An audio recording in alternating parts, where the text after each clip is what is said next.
আসসালামু আলাইকুম ওয়া রাহমাতুল্লাহি ওয়া বারাকাতুহু। আপনারা সবাই কেমন আছেন? আশা করি ভালো আছেন এবং সুস্থ থাকেন, ভালো থাকেন, আল্লাহর কাছে সেই প্রার্থনাই করি।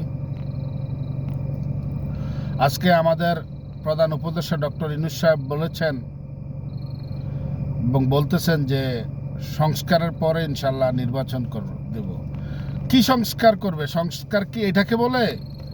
জোর করে মানুষকে পদত্যাগ করানো, জোর করে মানুষকে, ঠিক আছে, কর্মস্থল থেকে বের করে দেওয়া, গার্মেন্টস ফ্যাক্টরি বন্ধ করে দেওয়া, বিধবা ভাতা বন্ধ করে দেওয়া, বয়স্ক ভাতা বন্ধ করে দেওয়া, মুক্তিযুদ্ধ ভাতা বন্ধ করে দেওয়া, টিসিবি খানা বন্ধ করে দেওয়া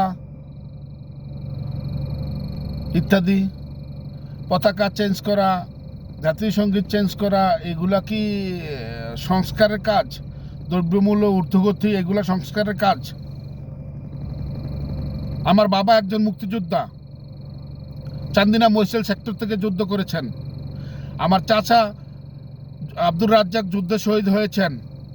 আমি একজন মুক্তিযোদ্ধার সন্তান, শহীদ পরিবারের সন্তান। কিভাবে আমি দেই জাতীয় সঙ্গীত চেঞ্জ করা? আজকে মুক্তিযোদ্ধার সন্তান হিসাবে আমি 1999 সালে ঢাকা পিলখানায় সকল মুক্তিযোদ্ধা সন্তানদেরকে এবং শহীদ পরিবারদেরকে দাওয়াত করেছিলেন মাননীয় প্রধানমন্ত্রী শেখ হাসিনা। ওইখানে আমি মুক্তিযোদ্ধার সন্তান হিসাবে, শহীদ পরিবারের সন্তান হিসাবে আমি ওইখানে অংশগ্রহণ করি এবং আমি স্বয়ং নিজে মাননীয় প্রধানমন্ত্রীর সাথে সাক্ষাৎ করি, মাননীয় প্রধানমন্ত্রী শেখ হাসিনার সাথে ওখানে সাক্ষাৎ হয় সবারই।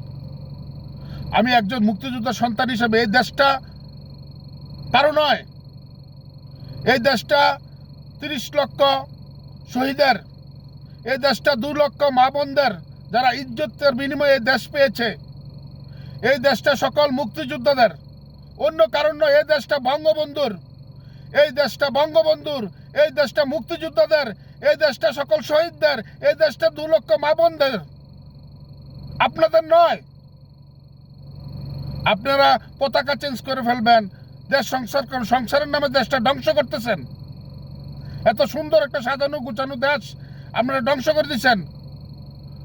এই 20 কোটি মানুষ আপনাদেরকে ক্ষমা করবে না, কখনো ক্ষমা করবে না। আপনারা তো শান্তিতে মরে যাবেন। সবচেয়ে বেশি হলে কি হবে? আপনাদের শাস্তি হবে, না হয় আপনারা মনে করেন আপনাদের উপর আল্লাহর গজবই পড়লো, আপনারা মরে যাবেন। কিন্তু 20 কোটি মানুষের ছেলে সন্তানের ভবিষ্যৎ কি হবে?